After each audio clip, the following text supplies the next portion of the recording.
On this episode of Mythbusters, I just had one of those, what the hell are we doing moments.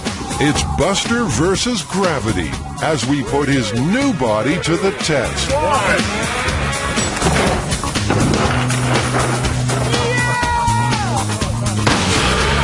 Jamie and Adam come to the aid of thirsty partygoers Oh, it feels nice and frosty. as they search for the fastest way to cool a six-pack. And the build team puts bodies on the line in search of ancient electricity.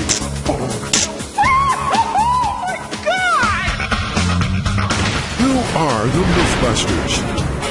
Adam Savage I reject your reality and substitute my own. and Jamie Heineman. I kind of like it in here. It's private. Between them, more than 30 years special effects experience. That was intense. They don't just tell the myths, they put them to the test.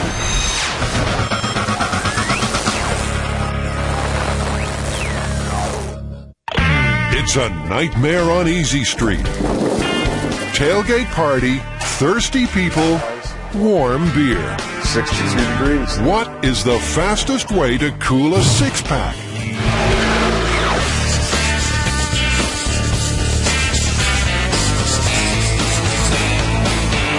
Well, looks like we have another alcohol-related myth, Jamie.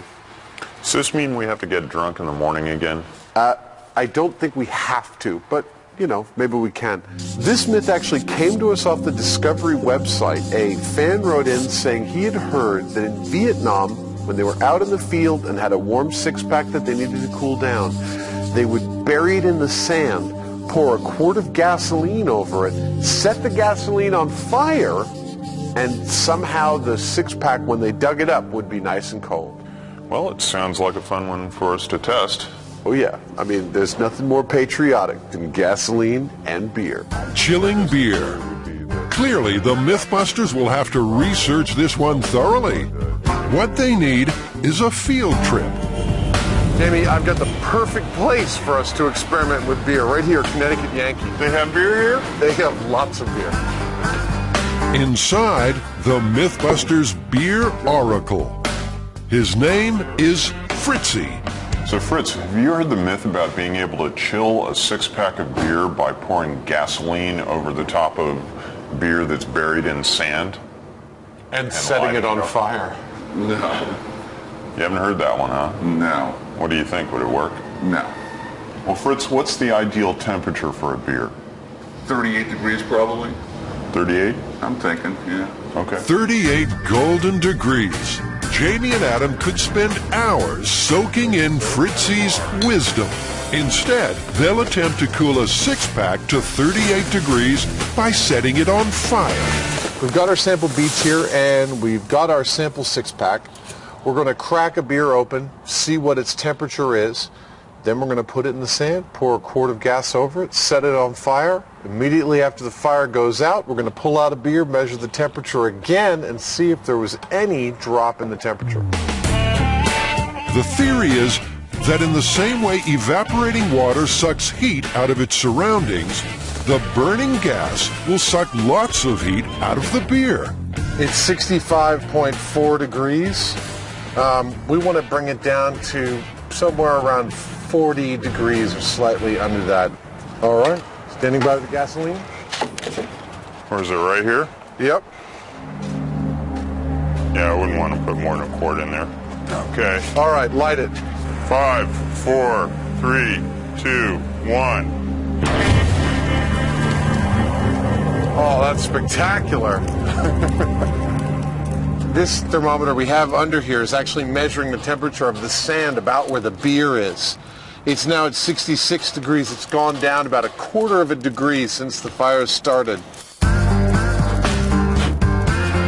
But maybe through some mysterious thermal exchange, the beer has become icy cold.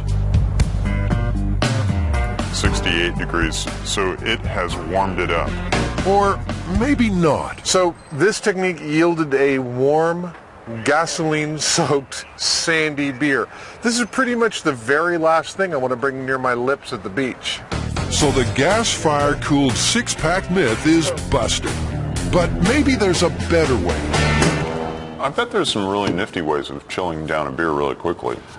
I would have to agree, but I think we should start by getting a really good benchmark as to how long it takes a normal six-pack to cool down, like in a refrigerator, in a freezer, in a cooler. So why don't we do a bunch of trials on a six-pack and see what the standard cooling times are. So in hot pursuit of the fastest way to chill a six-pack, the Mythbusters will compare several methods.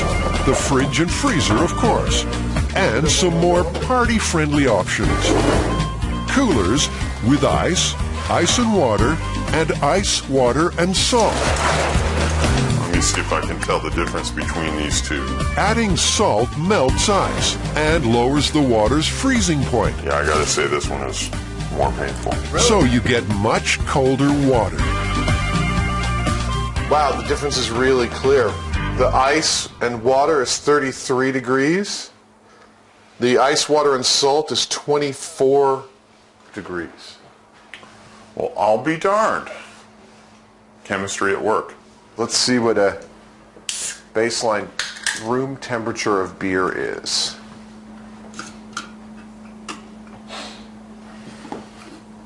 What do you know? It's the temperature of the room. 62 degrees. That's exactly what we've got there.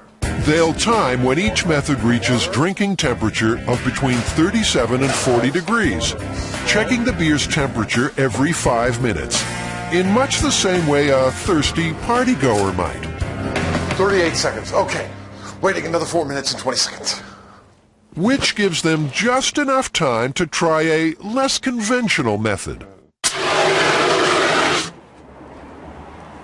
I can't see a damn thing. Hold on. This kind of fire extinguisher is full of liquid carbon dioxide under pressure. When it's released, it expands into a gas, cooling the air around it and forming ice.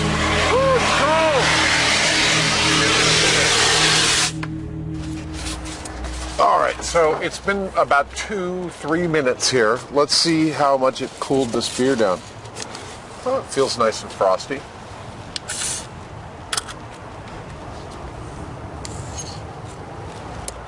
$37. 37 degrees is actually a nearly ideal beer temperature. If you do have one and you're willing to spend maybe, $30 on having your beer cooled now, then I guess you could do that. It's fairly effective. I'm sorry, what was that? So 3 minutes to drinking temperature, fire extinguisher assisted. How are the other tests doing after 5 minutes? 5, 4, 3, 2, 1, go. Okay. Popping out a beer.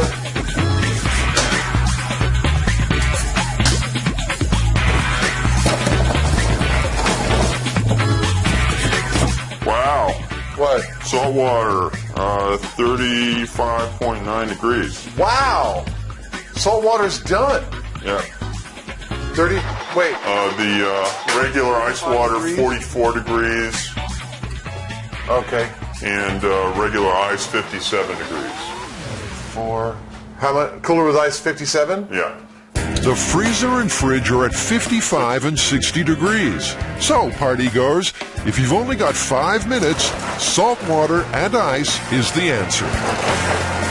So the ice and water and salt is done. We're done with that. We've reached the target temperature and a little bit more. Science plus beer equals good. As for the rest, the cooler with ice and water was next best at 15 minutes. Then the freezer at 25. Just ice took half an hour. And if the fridge is your only hope, maybe invite the gang back tomorrow. Well, we got some not so impressive and some impressive times to cool down a six-pack. But the CO2 fire extinguisher beat everything hands down at 3 minutes. Well, so are we going to be able to improve on these with our own little inventions? Well, that's our challenge. Can we build a device that can cool a six-pack down in less than 3 minutes. Well, looks like it's back to the machine shop. Time to get to work.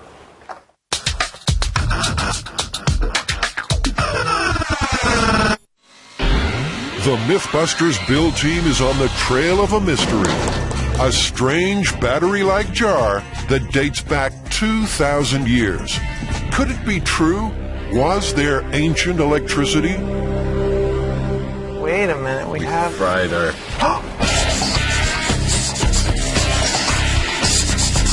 This myth hinges on a single credible, seemingly credible piece of archaeological evidence. In the 1930s, an urn was found in Baghdad, and it dated to somewhere between 250 BC to 250 AD. And what they found in this urn was a copper pipe, an iron rod in the center, it had a cork made of asphalt at the top, and residue of an acidic liquid on the inside. So all of these things point to this being an ancient battery. Is this a 2,000-year-old battery? Supposedly batteries were only invented 200 years ago. It's an urn containing an iron rod inside a copper pipe, suspended in acid. To test this story, the build team will make their own, and if it works, try to find out what it might have been used for. First stop, the pots. Scott, have you ever tried to throw a pot before? At a person or like on a wheel? Obviously, you're a pottery expert. I'd rather throw china, it's sharper. John Delwa cheerfully admits he doesn't know a darn thing about ancient batteries, but pots. My guess would be that they're using terracotta, which is just pretty much what they dig up out of the ground. So, Terracotta Pottery 101 is in. I think I'm going to end up sweaty, messy with a really nice ashtray for my mom. Under John's guiding hand, they'll make pots 6 inches high with a 1.5-inch hole in the top. Straight across the bottom. And yes, for the record, he does get asked about that movie Ghost all the time, so don't. I think this is a fun myth to do. I mean, we're using history, we're putting a little science to it.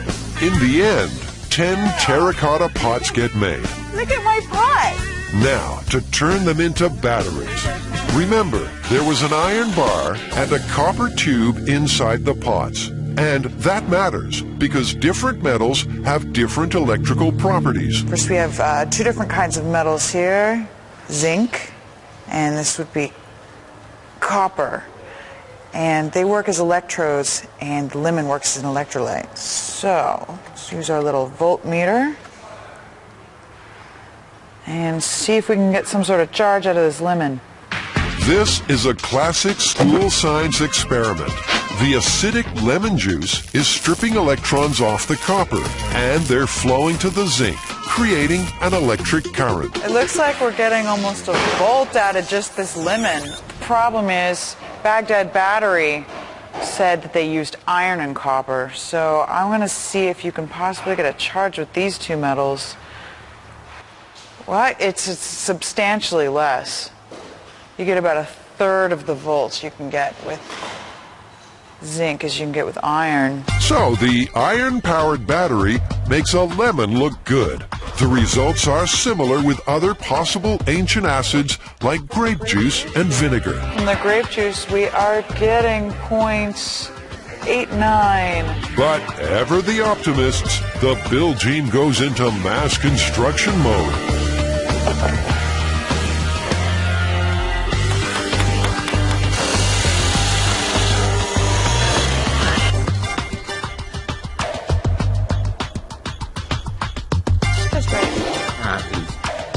Beautiful. Lemon juice stings when it gets in your eye. That's a nice, tight fit. Now I'm going to test the voltage. 0.269. That's not a lot. The lemon gave us more than that. 1/3 of a volt. A shocker by any definition. Oh, wait, yeah, there was a little bit of a shock. Yeah, how do you think they would get this idea? Okay, I'm going to take this clay pot, I'm going to stick an iron rod in the center, and then I'm going to make a plug of pitch and put a copper tube around the outside and get it to do absolutely nothing. Perhaps they'll do better by wiring all 10 of their new batteries together. All right, here comes the moment of truth. Wait a minute, we have... Fried our... Holy! We have 4.3 volts! Yeah! We did it. A picture of efficiency this ain't. As big as a rack of bowling balls, as powerful as a half-dead flashlight. But it is a battery, an ancient battery. And now the question needs to be answered, what was it used for?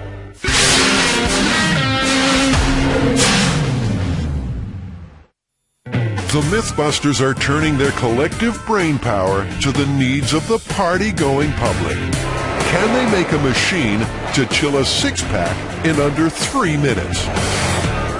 Adam's idea is a kind of chilling funnel, a copper tube coiling through dry ice.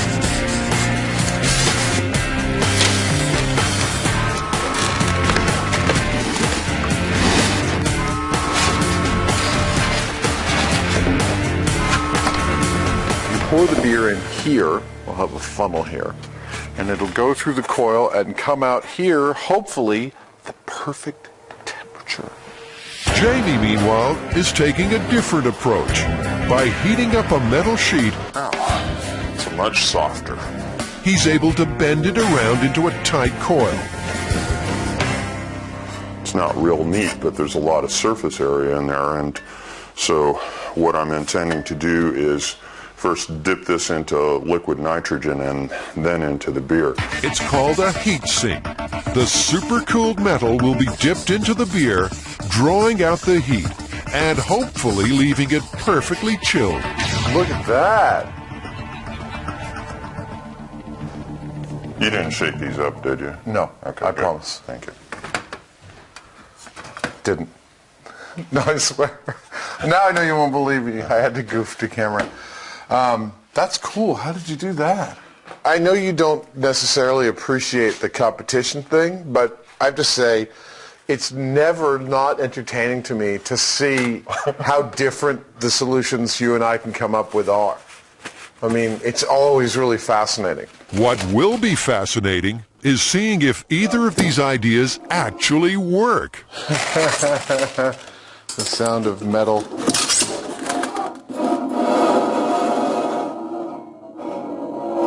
It's the sound metal makes against dry ice.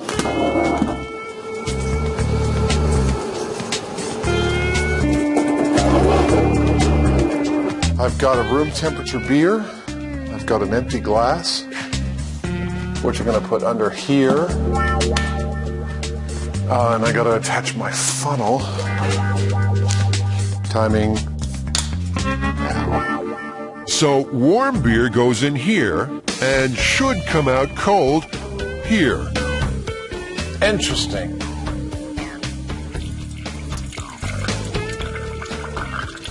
Come on, come on.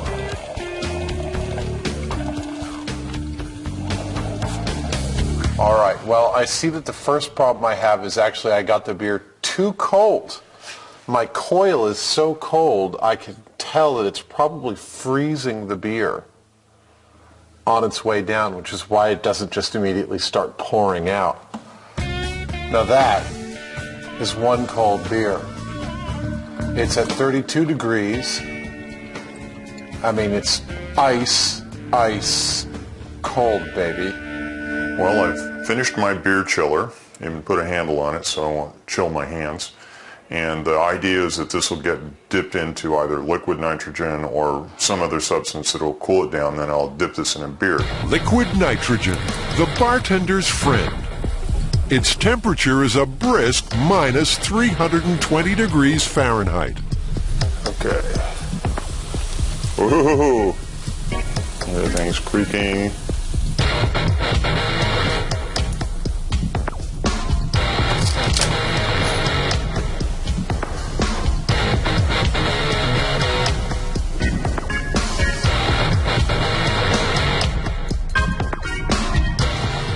bummer. It only took it down a few degrees. I think most of the beer ended up right there. I guess I got to leave it in there for a little while longer. It seems as bartenders, Jamie and Adam make very good Mythbusters. They've both got work to do before the final chill-off. All right, let's try this again.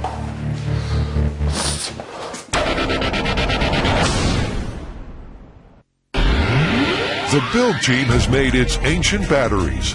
They're weak, but the challenge now is to find out what they might have been used for. Well, through our research, we've actually come up with 3 different possibilities of what this electricity could have been used for. One of them is electroplating. Well, good work. Well, the next one is pain relief through acupuncture needles. And the third is experiencing God.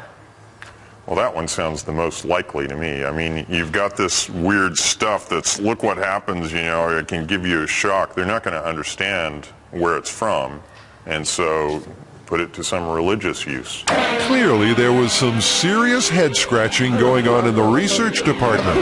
But so be it. The build team will test the ancient battery's potential for electroplating, pain relief, and divine intervention. First, electroplating. It uses an electric current to coat a metal object with another metal by drawing particles out of a salt solution. In this case, coating copper with zinc. Some of the ancient batteries will provide the charge. You can see the little bubbles forming. I'm pretty sure that means it's working. They'll leave the electroplating overnight and use the time to check out the second possibility, pain relief. Do you feel hurts? And the needle? Uh-huh. That wasn't too bad. Therapeutic acupuncture has been around for more than 2,000 years. For the last 50 years or so, a low-voltage, pulsing electrical current has been added to help relieve pain. Oh, something. I feel my chi moving.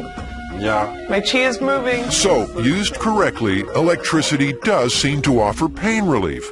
But what about the ancient batteries? Are they even safe? But I gotta worry something. You I worry? never tried this kind of battery. Looks big. I would rather you put on my arm first. All right. Yeah? The inside. Put it harder. So, having put himself on the line with no ill effects, Dr. Han agrees to jumpstart Scotty. Did you feel it? Yeah, I do feel it, totally. What do you feel? It's kind of like the other one, but it's more random. It's like... Wow. The top one's kind of burning. Maybe we should take it off. Ow, take the top one off. Maybe it's the tape. This No, one? yes, take it off. Ow! The top one started heating up, like started feeling like a needle being poked in further and further. There was no harm done, but what did they learn? I could see maybe using it as a torture device. I think that it's possible that this is what they were using that battery for. I know that maybe it may not be used in this manner, but I really do think that people did use shock in muscles to stimulate them. Adam and Jamie are facing the beer challenge. Build a machine to cool a six-pack to below 40 degrees in less than 3 minutes. Adam's coiled a copper pipe through dry ice. Warm beer in the top, hopefully cold brew out the bottom. Come on, come on. Jamie's made a heat sink, a spiral metal plate which he'll dip in liquid nitrogen before dunking in the beer. For the final test, they've returned to the bar, where beer oracle Fritzy will be judge. Adam will go first. All right, so I found the dry ice just made the coil too cold, so I'm actually going to add real ice.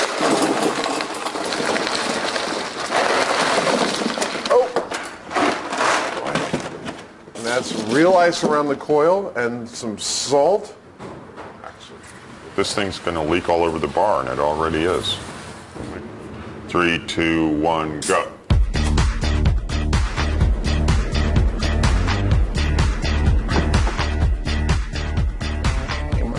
Come on, come on.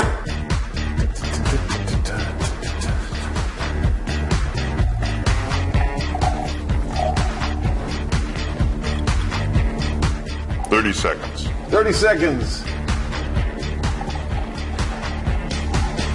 I have to go to the bathroom.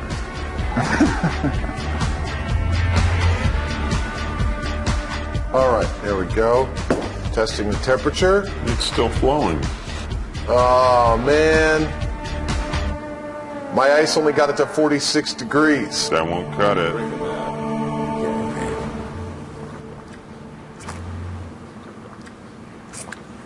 I drink it, but it's not real cold. Adam's cooler has failed the Fritzy test.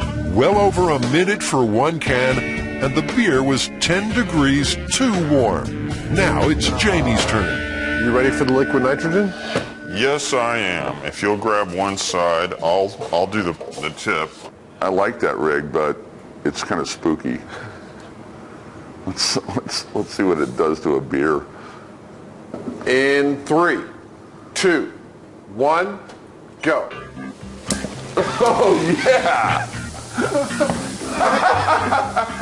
Jamie! You didn't tell us about that part. I just did. It's not quite that bad. That's shocking. 17 seconds. 20 seconds.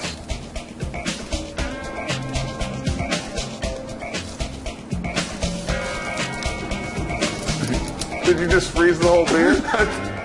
Well, the last time I lowered it in a little bit more gingerly. This time it foamed it up quite a bit. That's amazing.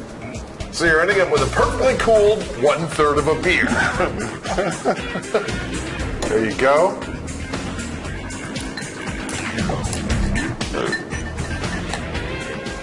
I don't think it quite got it. I don't think you quite got it. Looks like you're at around 43 degrees at a minute 15. Why don't you let Fritzy try this? Well, Fritzy, are you ready to try my super chilled beer? I can't wait. There's chunks of ice in it. Good gosh.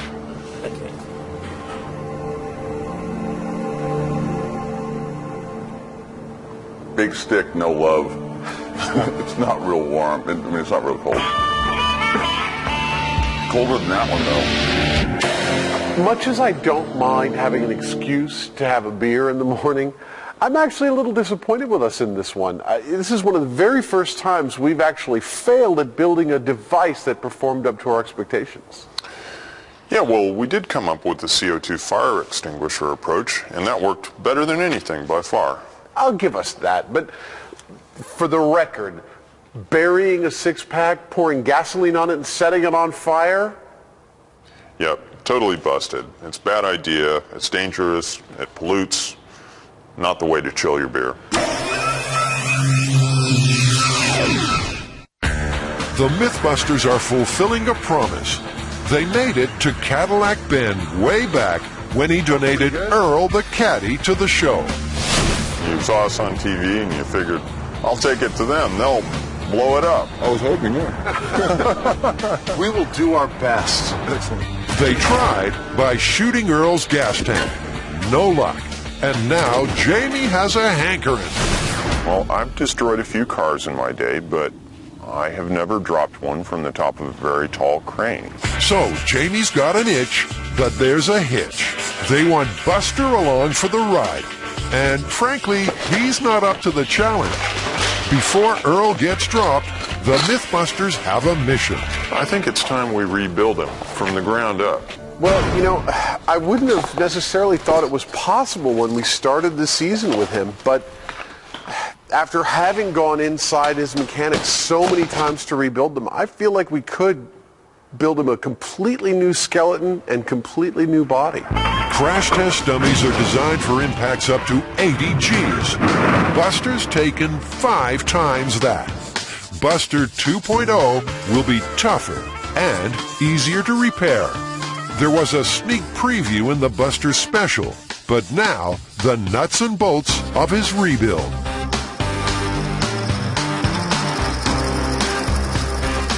First, the skeleton. His new joints are shaped out of cast aluminum, and the bones between are poplar wood.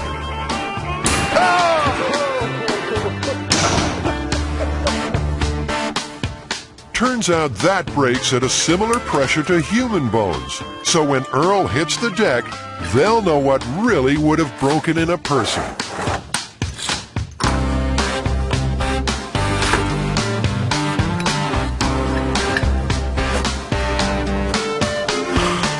Hey, Jamie. Yeah. Check this out.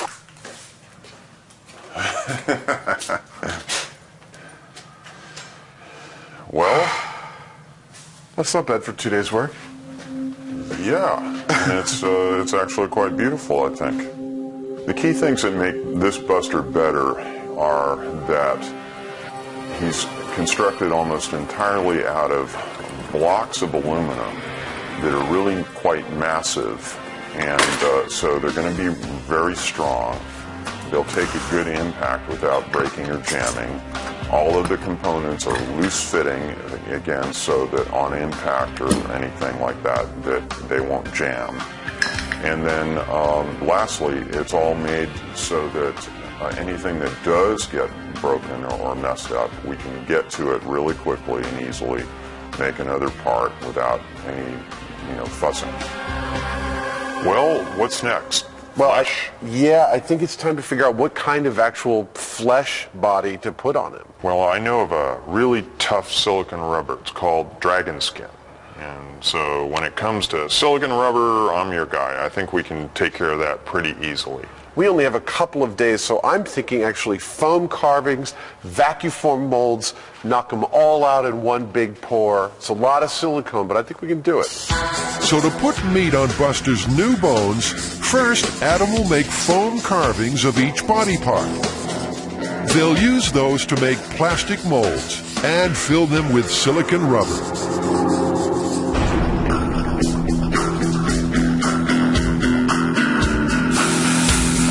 Years of model making means hand carving an entire human body, no problem. Well, I am actually making some of the first foam body parts for our new Buster, which will then be molded and cast in rubber. So this is actually new Buster's calf. So far, so good. But new Buster's belly has them chewing the fat. Didn't Buster have a little bit more definition than that? He looks a little kind of blobby. I'm giving him a little more definition now. I just thought if he had some love handles, it wouldn't be so bad. I mean, you're trying to make him look like you. Yeah. Why not? I can make him in my own image.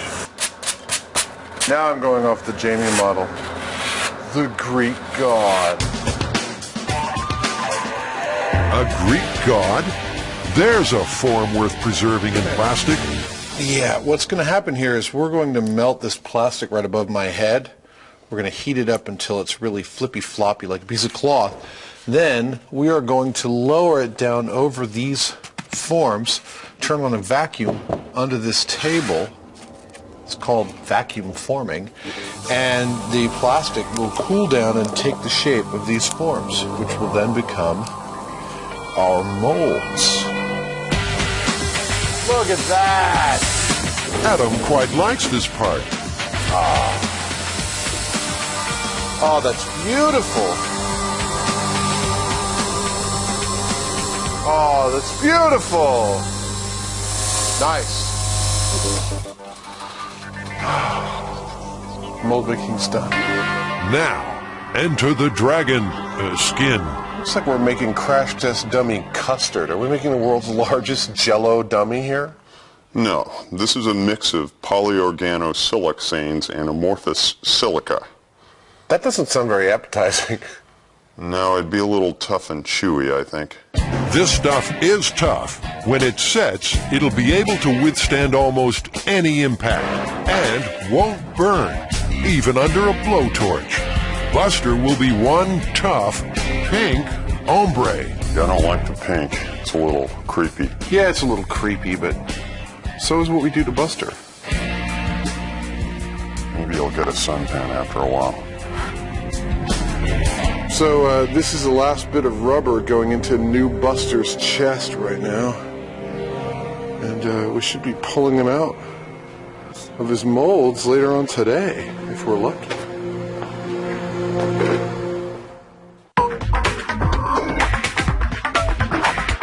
Back at the ancient battery testing, Carrie's electroplating has been cooking all night. Look at this. Wow! Look at that. It worked.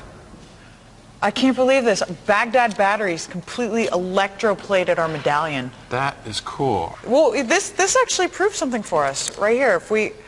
By the fact that we could electroplate with the Baghdad batteries means that's a possible use. That's a possible reason for why these batteries might exist. Yeah, cool. If Tori seems underwhelmed by this resounding success, well, he's got a lot on his mind. Oh, look at that. Remember, the third possible application the research team came up with for the batteries was for invoking a religious experience. It's quite a big job. Exodus 25:10. And they shall make an ark of shittim wood, and 2 cubits and a half the height thereof, and 1 cubit and a half the breadth. Okay, well, I guess I got some stuff to work on. Using instruction from the good book itself, Tori is building the biblical Ark of the Covenant. What are you making? Oh, I'm building the Ark of the Covenant. Well, a replica. Because it's not the real thing, you know.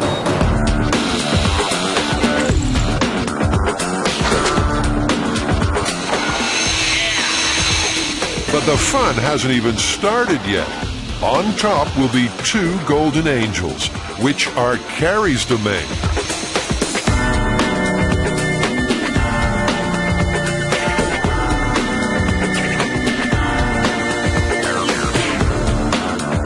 Jamie and Adam, aren't they little angels?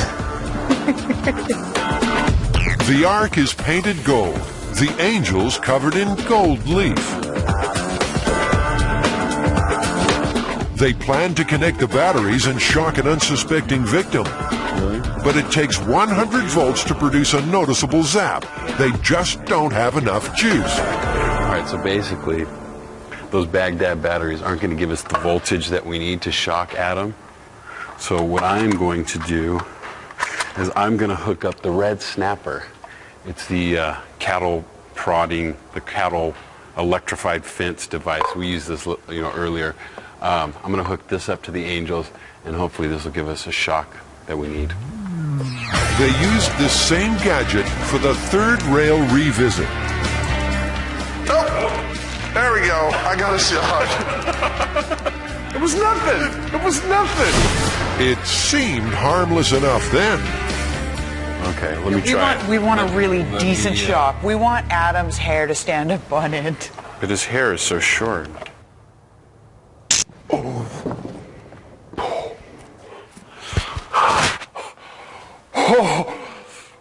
We can't do that to Adam. Somehow, back then, Adam must have avoided the full jolt. It's high voltage, but low amps, so it's not fatal, but it hurts. On a scale of 1 to 10, what was the electrocution pain on that one? I would say 211. Seriously, it hurt that bad?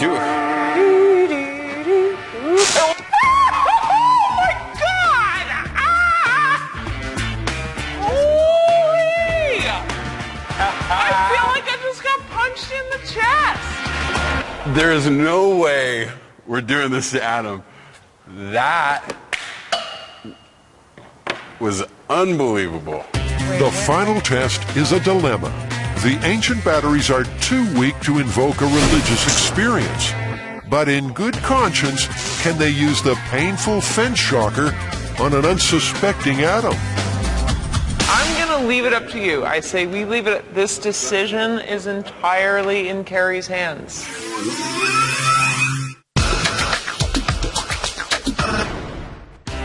Buster's getting his new body ahead of being dropped 60 feet in Earl the Caddy. Buster 2.0 will be like a rubbery, pink Frankenstein's monster. Great. Coming out really good. Oh, I think it's going to fly. You know, it's also good and bouncy. I got to say, it looks a lot more flesh-like than what was in the original dummy because that was foam-filled. This has got mass to it. You know, it's like...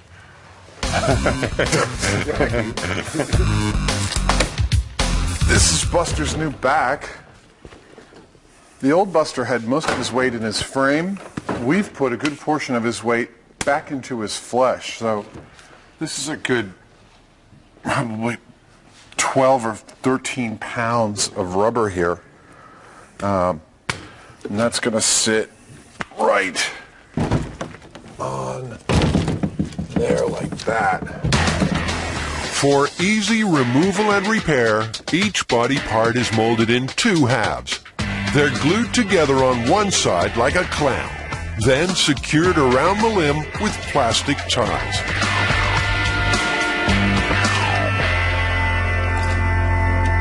He's a little meatier than he was before. But I think this seam system is actually working out quite nicely.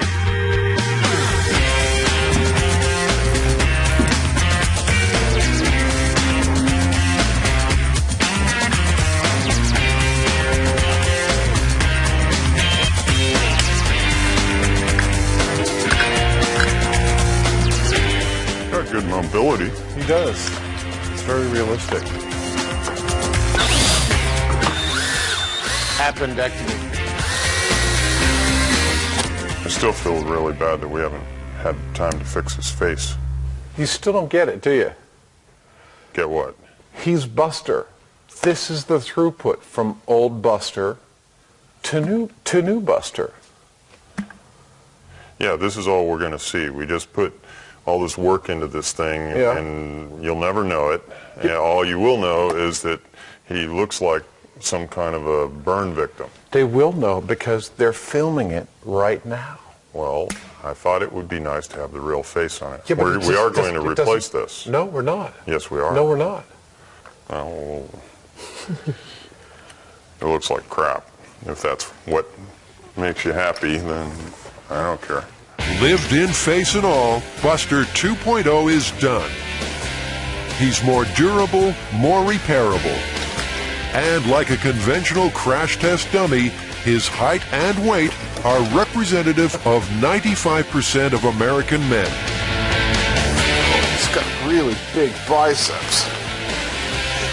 Yeah, I'm actually pretty pleased with Buster. I know Jamie always seems to look for the worst in everything. You know, oh, it's a little chesty and it's a little pink and, well, his face is all burnt. I'm actually pretty proud of what we did with this. I mean, the human body is a difficult thing to replicate. 4.5 days to get this guy out of the molds, out of the machine shop and assembled. I'm pretty impressed. I defy anybody to point at anything that we did and say that was, you know, a waste of time or overcomplicated. It's all, Buster is all business. I think he's a really good, viable Mythbusters dummy.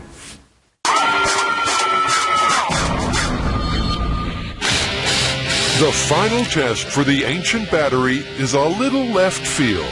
2,000 years ago, in a society where electricity was apparently unknown, could an electric shock inspire religious awe? That'll do it. The build team made a replica arc and wired it to deliver a shock. Adam knows that. Wow. Oh my God. Is it godlike? That is magnificent. What he doesn't know is they might have replaced the ancient batteries with an electric fence transformer. Incredible. Which would be the dirtiest trick in myth-busting history. What do I do? You approach with disbelief, Hold your hands up to the idols. Look very deeply into God's eyes and grab on. Now, you guys haven't hooked in the electric fence thing in here, have you? That would have been a good idea.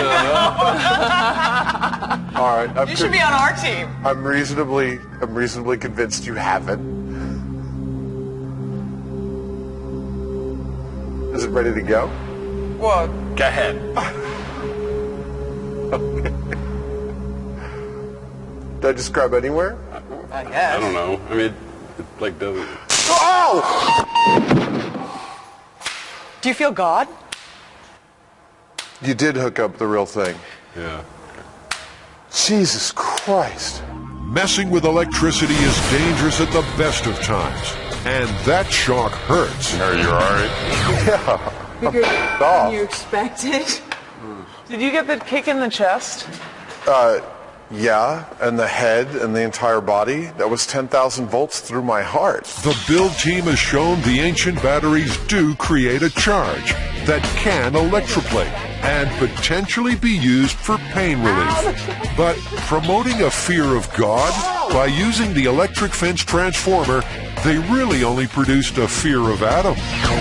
Did that feel like God to you? I don't think so. If you were able to get any kind of tingle out of touching this thing, that it would have had very, very powerful ramifications. Everything that we can't explain is God. Amazing. To me, it sounds like everything you guys have tested is plausible, plausible, plausible.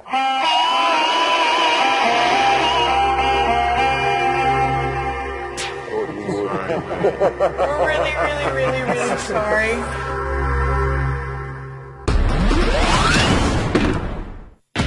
It's Earl's big moment, and Buster 2.0 will share it. Yeah. It's the coming out party for Buster. They're both about to get a raise. And Buster's going to take a little ride. Unfortunately for Buster, it's going to be straight down at about maybe 40 or 50 miles an hour from the top of a crane. You see, the Mythbusters are fulfilling a promise to Cadillac Ben to destroy Earl. And Ben's come along to witness the show. So when you donated us this car, is this the kind of destruction that you were dreaming of? I really had no idea what you guys are going to do. Maybe something with explosives, but this is definitely satisfactory. I think it's going to be good. Good in a bad way. But before anything gets dropped, Earl needs a few modifications. What are you doing, Scotty? I think it's broken. The gas has already been drained, and anything loose has been taken out.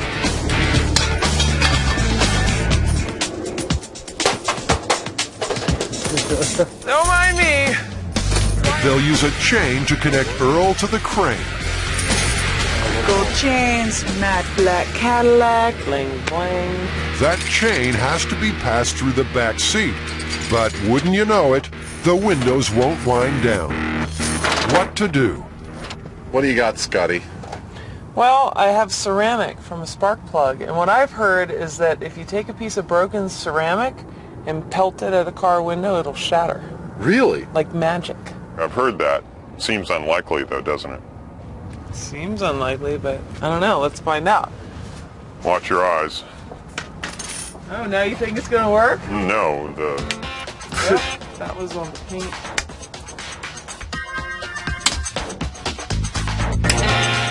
Not breaking the window. Scotty, I don't think you're here. It's busted. Oh, there you go. That's how to do it. All right. All right. I didn't think that was going to work. That's fantastic. That would be a myth confirmed. Do not try this at home. So they've cleared the way for the chain. Now, Adam has plans for the other end. This is actually a 10,000-pound quick release. This is what the car will be hanging from. And when we pull the safety pin and release this, the car drops. So I'm just setting up the rigging so that we can do that drop easily and safely. Goodbye, guy. I'll see you. keep your eyes on the road.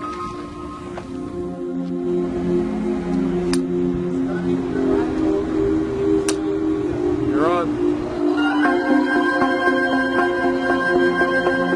Adam, you want to clear out? This is always the point at which you're like, how's my rigging? How's my rigging? Is everything in place? Lot rods on, everything working just the way it should.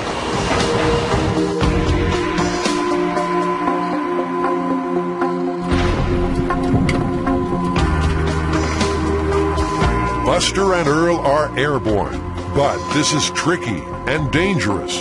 That's nearly 2 tons of steel up there, and they need to stop it twisting. Okay, Carrie, you need to back away here while you're feeding it out. Okay. And I'd recommend you go up this way. Okay.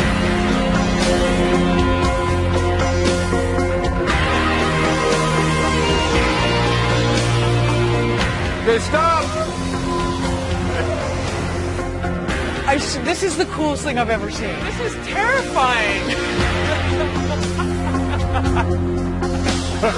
I just had one of those, what the hell are we doing moments. Funnily enough, 60 feet up, Buster 2.0 is having one of those too. Will his new body hold up? Cadillac Ben is getting his wish. From this height, Earl's last drive will be like hitting a wall at 55 miles per hour. It's the perfect crash test for new Buster. Don't let go! Okay. And 3, 2, 1.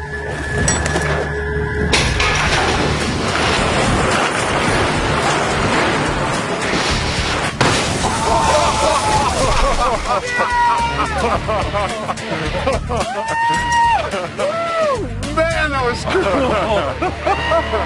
And once again, Earl's last moments.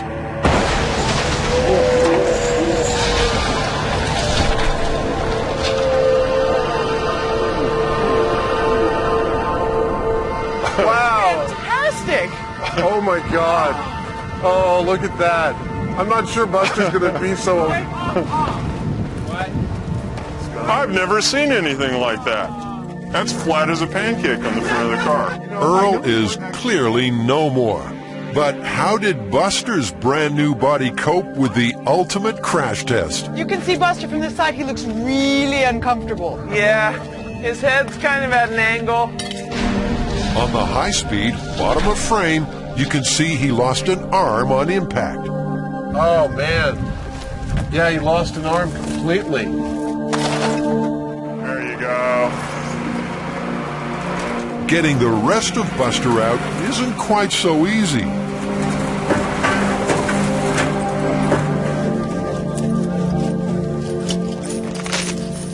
There we go. Jamie, that's a broken bone right there. Well, That worked like a charm. I guess he'd be lucky if all he broke was his foot in that particular accident, but I imagine there might be some head trauma as well. I think there probably was. So, everyone's happy. Buster has been completely rebuilt from the ground up and successfully busted again. And Earl, he's just trashed.